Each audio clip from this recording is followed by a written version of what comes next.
Pada waktu saya masih kecil, saya seringkali melihat orang yang remaja atau dewasa itu menyanyikan lagu ini. Resah dan gelisah. Ingat lagu itu enggak? Yang senior-senior tahu lagu itu ya. Menunggu di sini di sudut sekolah, janjikan ingin jumpa denganku, walau mencari waktu, berdusta pada guru. Dulu terjadi seperti itu ya. Demi pacar itu siap untuk mabal dari sekolah, berdusta pada guru gitu ya. Terus oke, dilanjutkan bait kedua. Malu aku malu pada semut merah yang berbaris di dinding, menatapku curiga, seakan penuh tanya, sedang apa di sini? Sedang apa? Nanti. Oh gitu ya. Lebay banget ya, semut aja sampai kayaknya nonton sedang nunggu gitu ya. Resah, gelisah. Resah dan gelisah. Hari ini saya mau ngomong soal menanti, soal penantian.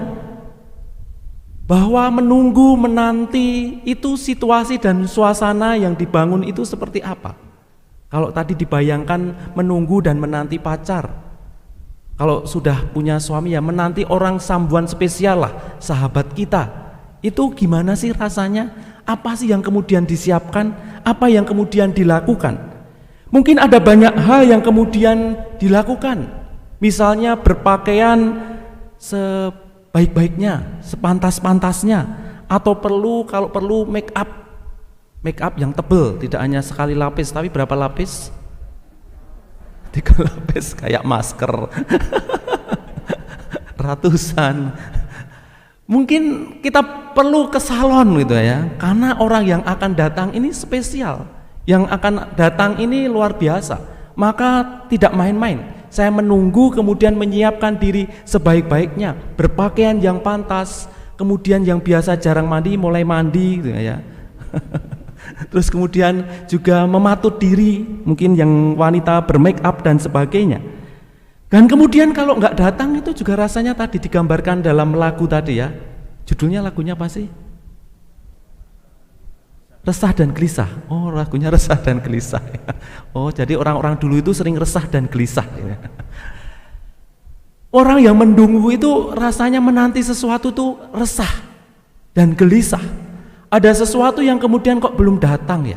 Kadangnya jam berapa? On time atau tidak? Terlambat atau tidak? Atau bahkan bisa jadi tidak datang.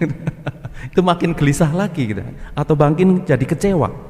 Maka ada situasi suasana. Kita boleh menyiapkan diri, tetapi ada situasi suasana yang dibangun dari diri kita. Ada kerinduan untuk datang. Semoga datang. Harapannya datang. Pasti datang dan sebagainya. Dan kemudian juga siap untuk memperjuangkan. Memperjuangkan apa? Entah di telepon, sudah sampai mana. Saking nggak percaya, tolong dong Sherlock live gitu kan ya, sampai dipantau gitu kan ya. Begitu teman-teman muda biasanya kalau pacarnya dipercaya datang atau tidak, tolong share live gitu kan ya, biar saya tahu posisimu live sekarang di mana gitu kan, saking penasarannya. Dan ada banyak cara yang lain karena kita ingin menemukan, berjumpa dengan peristiwa yang indah. Hari ini kita memasuki minggu pertama Advent. Advent dari kata Adventus, kedatangan artinya. Masa Advent diartikan sebagai waktu penantian kedatangan Tuhan.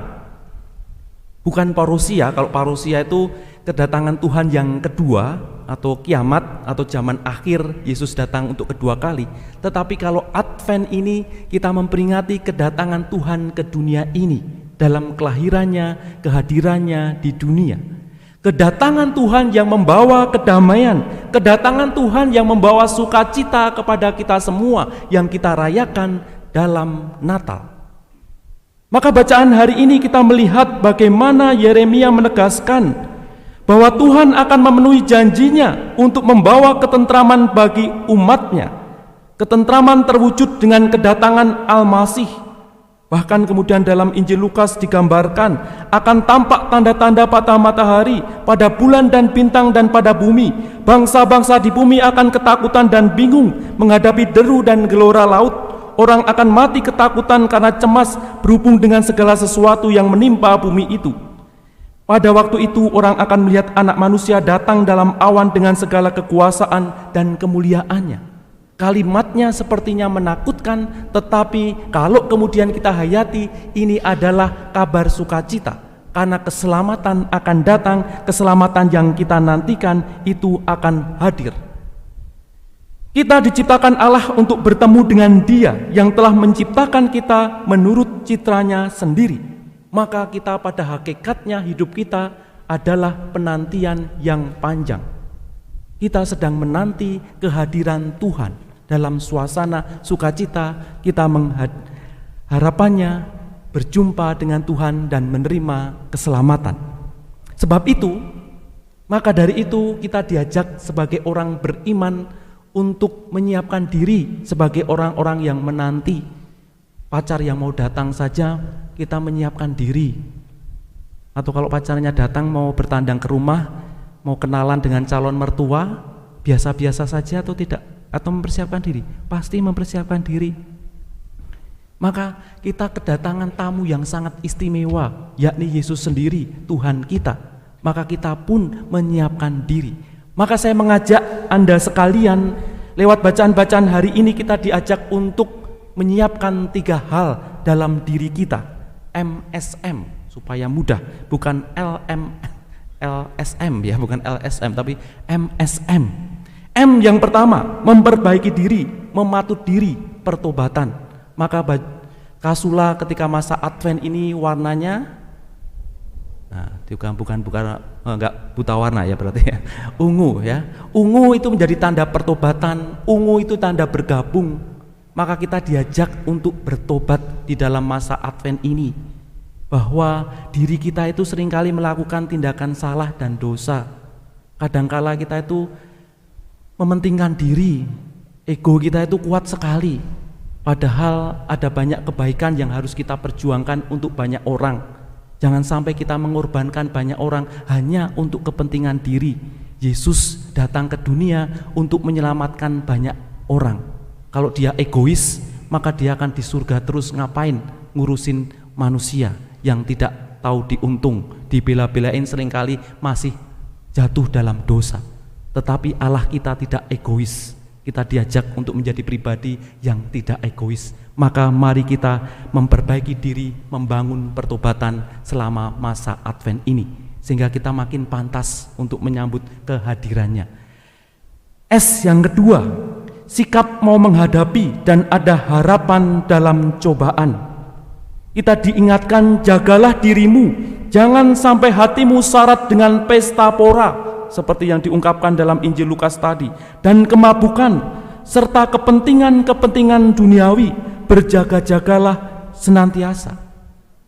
Kepentingan dunia, kemabukan dunia, urusan dunia seringkali melupakan diri kita, membuat kita lupa pada Tuhan. Semua bisa kita halalkan, semua bisa kita kerjakan dan lakukan hanya untuk kepentingan dunia, sehingga Tuhan kita tinggalkan. Maka kita diingatkan pada hari ini untuk kemudian mengingat Tuhan dalam hidup kita. Bahkan kita diajak, meskipun kadangkala harus mengalami situasi yang sulit ketika memperjuangkan apa yang diharapkan Tuhan, nilai-nilai yang baik, mari kita perjuangkan. Karena rasanya Bapak Ibu saudara-saudari sekalian ini adalah manusia-manusia pejuang, sudah banyak makan asam garam, sudah seringkali mengalami cobaan dan tantangan, tetapi mampu melewatinya. Maka ingat itu. Saya jadi ingat ada sebuah cerita. Ada seorang suami bernama kok hafal banget sih. Semoga nggak ada yang namanya Tono di sini ya. Ada suami yang bernama Tono, yang dompetnya itu terdapat foto istrinya. Teman-temannya itu memuji dia sebagai suami yang ideal karena sebegitu cintanya dilihat oleh teman-temannya sampai menyimpan foto istrinya di dompetnya. Ada yang menyimpan foto pasangannya di dompetnya? Nah, tengok kiri kanan, simpen enggak? Besok simpen ya. Kalau perlu yang 4x4 yang gede. Kemudian salah seorang temannya bertanya kepada Tono, apa gunanya kamu membawa foto istri? Langsung kemudian Tono menjawab, kalau saya punya persoalan, tantangan hidup di kantor, aku selalu memandang foto tersebut dan persoalan itu hilang. Langsung kemudian teman-temannya mengatakan, wah, alangkah bahagianya kamu mempunyai istri seperti itu. Bagaimana bisa begitu? Ajaib ya, lihat fotonya saja langsung persoalannya kantor itu hilang gitu aja. Terus kemudian Tono menjawab, ya, kalau saya melihat foto istri saya, semua persoalan apapun di kantor menjadi tidak ada apa-apanya dibandingkan persoalan hidup dengan dia. Ternyata persoalan di rumah lebih berat. Tapi saya percaya umat paroki Bunda Maria itu harmonis-harmonis gitu kan ya, nggak ada persoalan di dalam keluarga, sehingga kalaupun ada mampu untuk melewati, sehingga kalau ada tantangan hidup kita bisa melewatinya. Seperti S yang kedua tadi, sikap mau menghadapi dan ada harapan dalam cobaan. Anda adalah pejuang-pejuang, mari kita bersiap tidak kalah tetapi mau terus maju ke depan. Jangan kemudian menyerah tetapi berpasrah, itu punya harapan. Berserah itu artinya juga kita mau berjuang sekaligus terserah Tuhan mau mengarahkan hidup kita seperti apa. Yang ketiga, M yang ketiga adalah mempersiapkan diri. Paulus dalam bacaan kedua kepada jemaat di Tesalonika tadi memberi nasihat tentang apa yang harus mereka lakukan untuk menyambut kedatangan kembali Yesus, yakni dengan mempersiapkan diri.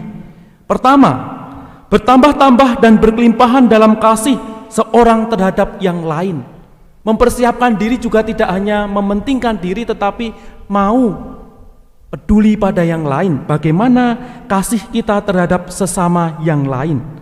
Dan yang kedua, supaya tak bercatat dan kudus dan tak bercacat maksud saya dan kudus di hadapan Allah dan Bapa kita pada waktu kedatangan Yesus Tuhan kita.